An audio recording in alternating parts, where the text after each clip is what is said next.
అందరికీ నమస్కారం.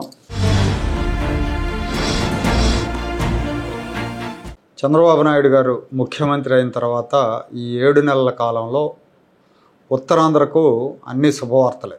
ఉత్తరాంధ్రకు భారీగా పెట్టుబడులు వస్తున్నాయి.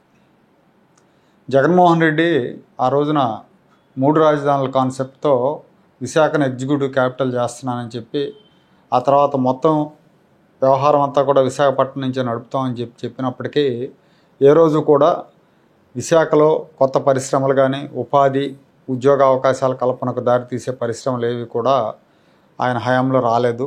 అలాగే వాళ్ళు వీటిని తీసుకురావడం కంటే విశాఖను ఎలా దోచుకోవాలి, విశాఖలో భూములను ఎట్లా కుట్టేయాలనే దాని మీదే దృష్టి పెట్టారు ఆ రోజున. కానీ ఇవాళ ఈ 7 నెలల కాలంలో రాష్ట్రానికి వచ్చిన పెట్టుబడుల్లో సింహభాగం ఉత్తరాంధ్రకి వెళ్ళినాయి. దాదాపు 3.5 లక్షల కోట్ల రూపాయల విలువైన పెట్టుబడులు విశాఖపట్నం, ఉత్తరాంధ్ర జిల్లాలకు వస్తున్నాయి. ఇది నిజంగా ఒక అద్భుతం అని చెప్పాలి. ఒక ప్రాంతానికి అంత పెట్టుబడులు రావటం అంటే అది మామూలు విషయం కాదు. విశాఖని ఆర్థిక రాజధానిగా డెవలప్ చేయాలన్న చంద్రబాబు నాయుడు గారి పట్టుదలకు ఇది నిదర్శనం. ఈ పెట్టుబడులు రావటం అనేది ఆయన సమర్థతకు, ఆయన పట్టుదలకు నిదర్శనం.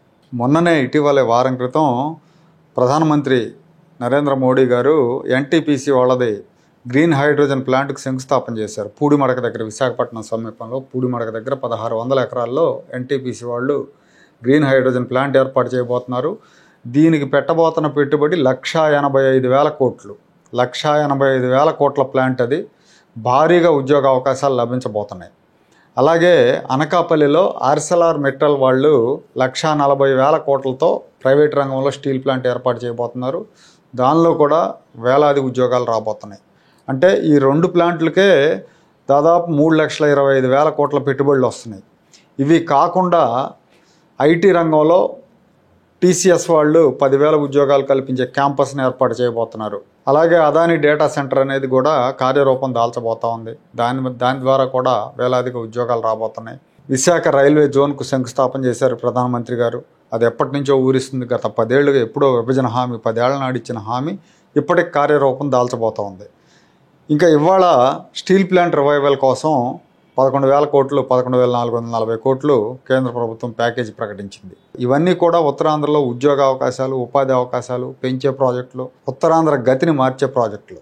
ఇవి కాకుండా రాబోయే రోజుల్లో విశాఖపట్నాన్ని ఐటీ హబ్గా మారుస్తామని, అలాగే భోగాపురం దగ్గర ఏవియేషన్ హబ్ ఏర్పాటు చేస్తామని చెప్పి కూడా ఈ ప్రభుత్వం చెప్తా ఉంది. ఖచ్చితంగా ఇవన్నీ కూడా కార్యరూపం దాలుస్తాయి.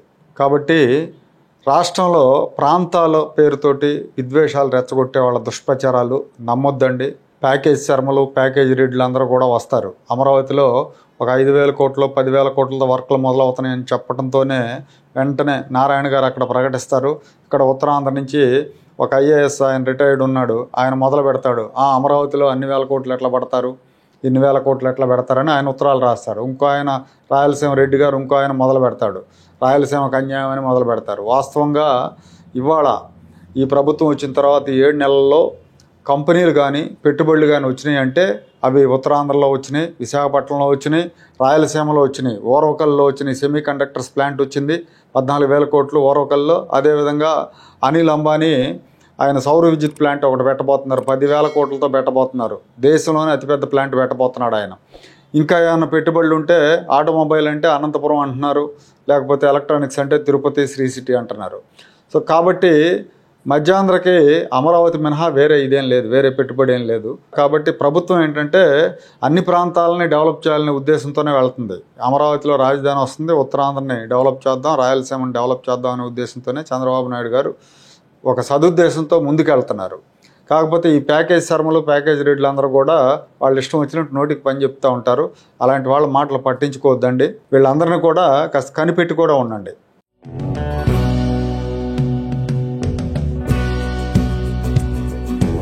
Like, share and subscribe to Rajaniti channel.